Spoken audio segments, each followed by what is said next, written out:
ஆண்டவராகிய இயேசு கிறிஸ்துவின் நாமத்தினாலே உங்களை இந்த விடிலே தேடி நிகழ்ச்சிக்கு வரவேற்கிறேன். நடைமுறை கிறிஸ்தவம் பிராக்டிகல் கிறிஸ்டியானிட்டி என்கிற தலைப்பின் கீழே நாம் ரோமர் 12வது அதிகாரத்திலிருந்து சத்தியங்களை கற்றுக்கொண்டிருக்கிறோம். ரோமர் முதல் 11 அதிகாரம் உபதேச கோட்பாடுகளை எழுதிவிட்டு பவுல் இப்படிப்பட்ட உபதேசத்தை நீ நம்புகிறவனாயிருந்தால், அல்லது இப்பேற்பட்ட காரியத்தை தேவன் உனக்கு செய்ததை நீ உணர்ந்தவனாயிருந்தால் நீ எப்படிப்பட்ட ஒரு வாழ்க்கை வாழ வேண்டும் என்று சொல்லி ரோமர் 12வது அதிகாரத்திலிருந்து எழுதுகிறார். இந்த நடைமுறை வாழ்க்கை பற்றி எழுதும் பொழுது ஒரு தனிப்பட்ட நபராக, ஒரு சபையின் அங்கத்தினராக, ஒரு சமுதாயத்தின் நபராக, எதிரிகளின் மத்தியிலே, அரசாங்கத்தின் கீழே, இப்படி ஒவ்வொரு காரியத்தையா விலாவரியா எழுதுறாரு. அதுல நாம இப்போ அமோங் தி அதர் மென் அல்லது அன்பிலிவர்ஸ் மத்தியில நம்ம எப்படி வாழணும் அப்படின்னு சொல்லும் பொழுது இந்த வசனம் ரோமர் 12வது அதிகாரம் 18வது வசனம், கூடுமானால் உங்களால் ஆன மட்டும் எல்லா மனுஷரோடும் சமாதானமாய் இருங்கள். இதுல இந்த கூடுமானால் உங்களால் ஆன மட்டும் அப்படிங்கிறத குறித்து நான் சொன்ன பலமுறை, வி வில் கிவ் பீஸ், நாம சமாதானமா இருப்போம், பட் அவங்க அக்னாலஜ் பண்ணலைன்னா என்ன பண்றது? ஸோ அது சில எக்ஸப்ஷனல் கேசஸ் இருக்கு அப்படின்னு சொல்லி பார்த்தோம். ரெண்டாவது, இந்த சமாதானமா இருக்கிறதுங்கிறது அந்த பேட்டர்ன் நம்ம பார்க்குறோம்ல, தீமையை செய்யாத, நன்மை செய், அதுக்கு அடுத்து சமாதானம், அதை தேடி தொடர்ந்து கொள் அப்படின்னு சொல்லி சங்கீதக்காரன் 34:14 எழுதுறத பார்க்குறோம். அதுக்கு அடுத்து நம்ம பார்க்கும் பொழுது இயேசுனுடைய மலை பிரசங்கத்துல சமாதானம் பண்ணுகிறவர்களை தேவனுடைய புத்திரர் அப்படிங்கிறார். ஏன்னா தேவனுடைய புத்திரன், அதாவது மூத்த புத்திரன்னு சொல்லலாமா, கிறிஸ்து, அவர் தேவனுடைய குமாரன். என்ன செய்ய வந்தார் அப்படின்னா பீஸ் மேக்கரா தான் வந்தார். ஒரு சமாதானம் உண்டாக்குகிறவராக, யாருக்கும்? தேவனுக்கும் மனிதனுக்கும், பரிசுத்தமுள்ள தேவனுக்கும் பாவியான மனிதனுக்கும் நடுவுல சமாதானம் பண்ணுகிறவராய் வந்தார். அவருடைய பிள்ளைகளா இருக்கிற நாம் சமாதானம் பண்ணுகிறவர்களாக இருக்கணும் அப்படின்னு சொல்லி பார்த்தோம். அதுக்கு நற்சீர் பொருந்தணும், ஏக சிந்தை உள்ளவர்களா இருக்கணுங்கிற காரியத்தை கடந்த நாட்கள்ல பார்த்தோம். இன்னைக்கும் அதே காரியம், கூடுமானால் உங்களால் ஆன மட்டும். இந்த கூடுமானால் அப்படிங்கிற வார்த்தையை கொஞ்சம் நீங்க எம்பசைஸ் பண்ண, எந்த அளவுக்கு கூடும்? இப்ப நீங்க நினைப்பீங்களா, சில பேரெல்லாம் திருத்தவே முடியாது பிரதர், அவன்லாம் அவனெல்லாம் சேர்ந்து வாழவே முடியாது பிரதர், அவனோடலாம் சமாதானமா இருக்கிறதுக்கு செத்து போயிடலாம் பிரதர் அப்படின்னு நம்ம சொல்லுவோம். ஒருவேளை அவங்க அவ்வளவு மோசமானவங்களா கூட இருக்கலாம். பட் ஒரு எடுத்துக்காட்டை சொல்றேன், நீங்க கவனிச்சு பாருங்க. அதாவது ஜனவரி 404, அதாவது 400கள்ல கிளாடியேட்டர் அப்படின்னு சொல்லி ஒரு ஃபைட் நடக்கும். அதாவது கொலோசியம் அப்படின்னு ஒரு ஸ்டேடியம் உண்டு. 25,000 முதல் கிட்டத்தட்ட சில 65,000 பேருக்குடைய ஸ்டேடியம், அந்த கிரவுண்டெல்லாம் அந்த மாதிரி இருக்கு அப்படின்னு சொல்றாங்க. அங்க ஒரு வேடிக்கையான ஒரு நடக்கும், ஒரு சண்டை நடக்கும். எப்படி அப்படின்னா, ஒருத்தர் சண்டை போட்டு ஒரு தனி மனிதனை இன்னொரு தனி மனிதன் சண்டை போட்டு கொல்லுவாங்க. அப்படி அவனை கொன்ன உடனே அடுத்த ஆள் இறங்குவாரு, அவங்க கூட சண்டை போட்டு அவனை கொல்லுவாங்க. அப்படி கொண்டு ஜெயிக்கிற ஒரு கிளாடியேட்டர் அப்படிங்கிற அந்த கேம். சுருக்கமா சொல்றேன். இதை சீசர் உட்காந்து பார்த்து ரசிச்சுட்டு இருப்பாரு.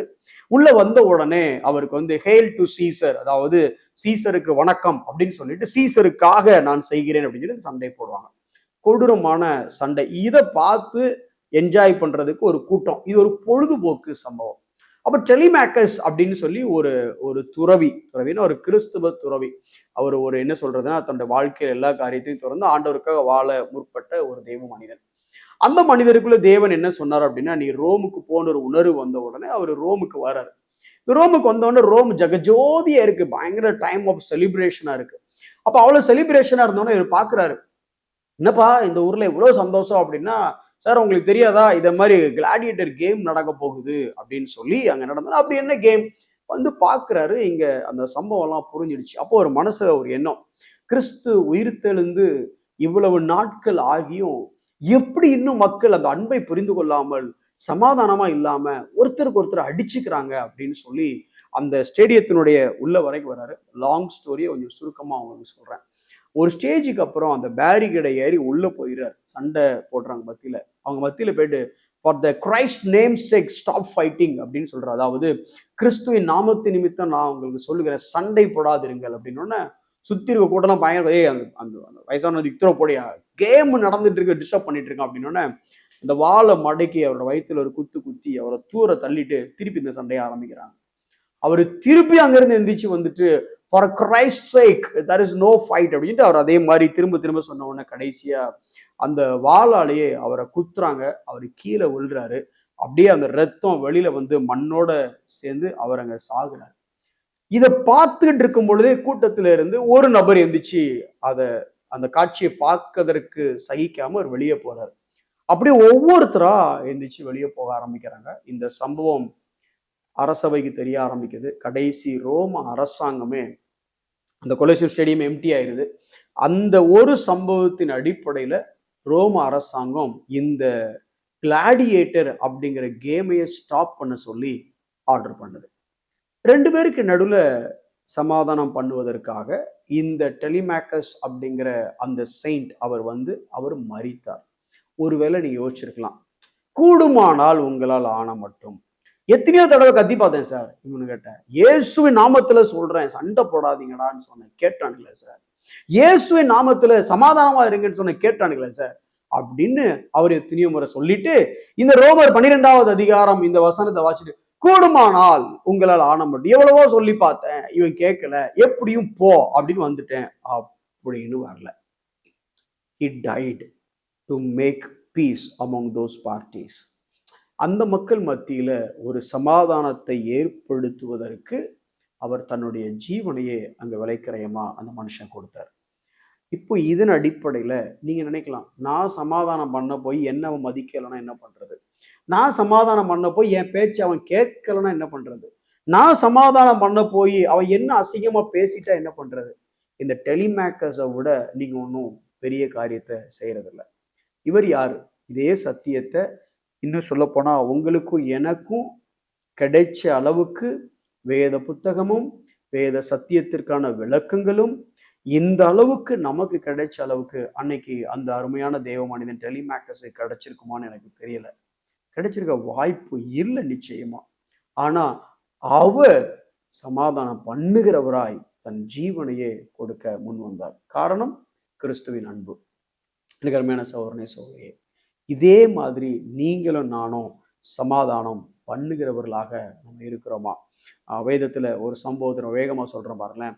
2 சாமுவேல் 20வது அதிகாரத்துல இந்த பிக்ரியின் குமாரனாகிய சேபான்னு ஒருத்தன் அந்த தாவீதுக்கு விரோதமா காரியங்களை செய்யும் பொழுது அவனை தொடர்ந்து யோவாப் படையோட வராரு அவனை காலி பண்றதுக்கு. ஒவ்வொருத்தரையா காலி பண்ண அமேசாவை காலி பண்ணிட்டாரு. இப்ப அடுத்து இந்த சேபாவை தொடர்ந்து வந்துட்டு இருக்கிறாரு. வந்த உடனே இவன் ஆபேல் அப்படிங்கிற ஒரு பட்டணத்துக்கு உள்ள போயிடுறாரு. அந்த பட்டணத்தை என்ன சொல்லுவாங்கன்னா, இட்ஸ் அ மதர் சிட்டி அப்படின்னு சொல்லுவாங்க அந்த பட்டணத்தை. அது குறித்து பல காரியங்கள் பின்னால இருந்தாலும் பட் நம்ம அதை சொல்றோம். அந்த சிட்டிக்குள்ள போயிடுறாரு. உள்ள போன உடனே யோவா பொண்ணு என்ன பண்றாரு அப்படின்னா, முற்றுகையிடுறா அப்படிங்கிறாரு. மொத்த இதையும் முற்றுகையிட்டாச்சு. முற்றுகையிட்டு இப்ப என்ன பண்ணலாம்னா, உள்ள போயிருக்க அவனை காலி பண்ணணும்ல, சேபாவை காலி பண்ணணும். அதனால கொலை செய்யணுங்கிற முடிவு பண்ணிட்டு பட்டணத்தை முற்றுகையிட்ட உடனே அந்த ஊர்ல இருக்கிற எல்லாவனுக்கும் என்ன தோணுச்சுன்னு தெரியல. ஒருத்தனும் வெளியே வரல. ஒருத்தனும் யோவாப்பட்டு என்ன பண்ணலாம் சார், ஏதாவது ஹெல்ப் பண்ணுங்க சார், வேற ஏதாவது பழி, ஒருத்தனும் கேட்கல. ஆனா அந்த ஊர்ல ஒரு பெண் இருந்தா. அவ என்ன பண்ணா பாருங்களேன். அவளை பத்தி வேதம் சொல்லும் பொழுது 15 அல்லது 16 வசனங்களை படிச்சு பாத்தீங்கன்னா, அப்பொழுது புத்தியுள்ள ஒரு ஸ்திரீ அப்படின்னு இருக்கு. அவள் பட்டணத்திலிருந்து சத்தமிட்டு, கேளுங்கள் கேளுங்கள், நான் யோவாவோட பேச வேண்டும். அந்த ஊர்ல தலைவன் இருந்தானா, பஞ்சாயத்து தலைவர் இருந்தாரா, இல்ல அந்த ஊருக்கு வேற ஏதாவது பெரிய லீடர் இருந்தாலும் சொல்ல போனா ரொம்ப சாதாரண, அந்த ஊர்ல ஒரு ஆம்பளையா அப்படின்னு சொல்ல வரேன். ஏன்னா இங்க ஊருக்கே ஒரு பிரச்சனை வந்திருக்கு, வந்து நிக்கிறதுக்கு ஒருத்தன் இல்லை. உள்ள சேபா ஒளிஞ்சிருக்கிறான். இப்போ ஒரு பெண், அவளுக்கு என்ன இருந்துச்சுன்னா புத்தி இருந்துச்சு, 2வது சமாதானம் பண்ணணுங்கிற எண்ணம் இருந்துச்சு. ஏன் இப்போ ஃப்ரீயா விட்டா யோவாப் கண்டிப்பா அந்த பட்டணத்தை காலி பண்ணிடுவான். எத்தனையோ பேர் நம்ம மக்கள் செத்து போவாங்க. ஏன் வந்தாரு, எதுக்கு வந்தாரு, இது என்ன காரணம், இதை ஸ்டாப் பண்ண நம்ம மக்கள் நல்லா இருப்பாங்க. அவளுக்கு மட்டும் என்ன அவசியம்? அவளுக்கு குடும்பம் இருந்துச்சா, பிள்ளைகள் தெரியாது, வேதம் அதை பத்தி சொல்லவே இல்லை. அவளை பற்றி வேதம் சொல்லுகிற ஒரே அடையாளம் புத்தியுள்ள ஸ்திரீ. உங்களுக்கு எனக்கும் புத்தி இருந்தால், உங்களுக்கு எனக்கும் நம்மளுடைய பட்டணத்தை குறித்து நம் மக்களை குறித்து அக்கறை இருந்தால், அவ என்ன பண்ணா தெரியுமா? மேல இருந்து சத்தம் போட்டு கூப்பிடுறா, யோவாபை கூடுங்க, யோவாபை கூடுங்க, நான் அவங்ககிட்ட பேசணும், அவங்ககிட்ட பேச, நீ யாரு அப்படின்னு அவங்க கேட்டிருக்கலாம். ஆனா யோவாப் வந்த உடனே அவருடைய அடுத்த குணாதிசயத்தை வேதம் சொல்லுகிறது. 19 வசனம், இஸ்ரவேலிலே நான் சமாதானமும் உண்மையும் உள்ளவளாய் இருக்கையில். அவரோட குணாதிசயத்தை பார்த்தீங்கன்னா, 1 புத்தி உள்ள ஸ்திரீ, 2 சமாதானம் பண்ண வந்த ஸ்திரீ, 3வது உண்மையுள்ள ஸ்திரீ. மீதி கதை உங்களுக்கு தெரியும். அப்போ அவன் சொன்ன உடனே அவன் கேட்குறாங்க, நான் ஒன்றும் பட்டணத்தை பிரச்சனை பண்ண வரல, பட்டணத்தையே சீரழிக்க வரல, எங்களுக்கு தேவை சேபா. அப்போ அந்த ஸ்திரீ யோவா பார்த்து சொல்றா, இதோ அவன் தலை மதிலின் மீது உன்னிடத்தில் போடப்படும். யாருமா சொன்னா உனக்கு? நீ யாரு? நீ போய் சொன்ன கொடுத்துருவாங்களா? அவள் புத்தியுள்ள ஸ்திரீ, அவள் உண்மையுள்ள ஸ்திரீ, அவள் இன்னும் சொல்ல போனா சமாதானம் பண்ணுகிற ஸ்திரீ. அப்படி அவ இருக்கிறதுனால அவ சொன்ன நடக்கும். அதுக்கப்புறம் என்ன நடந்துச்சு? கண்டிப்பா அவங்க போயிருப்பா. அடுத்த வசனம் சொல்லுது, இன்னும் திருப்பி இருக்க சொல்லுது, அவள் ஜனங்களிடத்தில் போய் புத்தியாய் பேசினதினால் புத்தியாய் பேசினதினால் என்ன நடந்துச்சு அப்படின்னா, பிக்ரியின் குமாரனாகிய சேபாவின் தலையை வெட்டி யோவாபினிடத்திலே போட்டார்கள். அப்பொழுது அவன் எக்காலம் ஊதினான். அவர் பட்டணத்தை விட்டு கலைந்து தங்கள் கூடாரங்களுக்கு புறப்பட்டு போனார்கள். யோவாபும் ராஜாவினிடத்தில் போகும்படி எருசலேமுக்கு திரும்பினான். ஒரு மொத்த சிட்டியவே அழிக்க வேண்டிய சூழ்நிலையில புத்தியாய், தைரியமாய், அதாவது நம்பிக்கையாய் அவ போய் எல்லாத்தையும் எப்படி பேசியிருப்பா? கான்பிடன்ஸ் எல்லாம் பேசியிருக்க முடியாதுல்ல. எல்லாத்தையும் போய் பேசினா. அவ பேசி இந்த சேபாவை மட்டும் தலையெடு. இந்த சேபா தலையை எடுத்தோம்னா நம்ம எல்லாருடைய தலையும் தப்பிக்கும். அப்போ பட்டணம் அழியணுமா அப்படின்னா பட்டணம் அழியக்கூடாதுங்கிற பாரம் அவளுக்கு இருந்ததுனால இவ்வளோ பெரிய ரிஸ்க் ஒரு குடும்பத்தின் மேல, நமக்கு குடும்பத்துல சமாதானம் இருக்கிறதுக்கு, சந்தோஷம் இருக்கிறதுக்கு நாம ஒரு ரிஸ்க் எடுப்போமா? அவள் புத்தியுள்ள ஸ்திரீ. பெண்கள் நீங்க எத்தனையோ பேர் சகோதரிகளை கேட்டுட்டு இருக்கலாம். அவள் புத்தியுள்ள ஸ்திரியா இருந்தா, சமாதானம் பண்ணுகிற ஸ்திரியா இருந்தா, உண்மையுள்ள ஸ்திரியா இருந்தா, தைரியம் உள்ள ஸ்திரியா இருந்தா, அவள் நிமித்தமாக அந்த பட்டணமே அன்று காட்கப்பட்டது. இன்னைக்கு சகோதரிகளாக இருக்கிற நாம், தாயாக இருக்கக்கூடிய நாம், இல்லை சகோதரனாக தகப்பனான் ஸ்தானத்தில் இருக்கக்கூடிய நாம், இந்த அளவுக்கு சமாதானம் பண்ணுவதற்கு எத்தனிக்கிறோமா? நல்லா கவனிச்சு பார்த்தீங்களா? She took the initiative. வேற யாரும் அவளை போக சொல்ல, அவளா அந்த காரியத்தை செஞ்சா. நம்மளும் சமாதானம் பண்ணுகிறவர்களாக வாழ்வோம். கண்களை மூடி நாம் ஜெபிப்போம். அன்புள்ள ஆண்டவரே, நன்றியோடு ஸ்தோத்தரிக்கிறோம். எங்கள் குடும்பத்திலே, எங்களுடைய சமுதாயத்திலே, எங்களுடைய சபையிலே ஆண்டவரே, புத்தியுள்ளவர்களாய், உண்மை உள்ளவர்களாய், சமாதானம் பண்ணுகிறவர்களாய் நாங்கள் வாழ எங்களுக்கு நீர் கிருபை செய்யும். உம்முடைய பிள்ளைகள் என்பதை, உம்முடைய சமாதானத்தை ஆண்டவரை கொண்டு வரக்கூடிய பிள்ளைகளாக நாங்கள் வாழ்ந்து காண்பிக்க உதவி செய்யும். இயேசுவின் நாமத்தில் ஜெபிக்கிறோம் நல்ல பிதாவே, ஆமென்.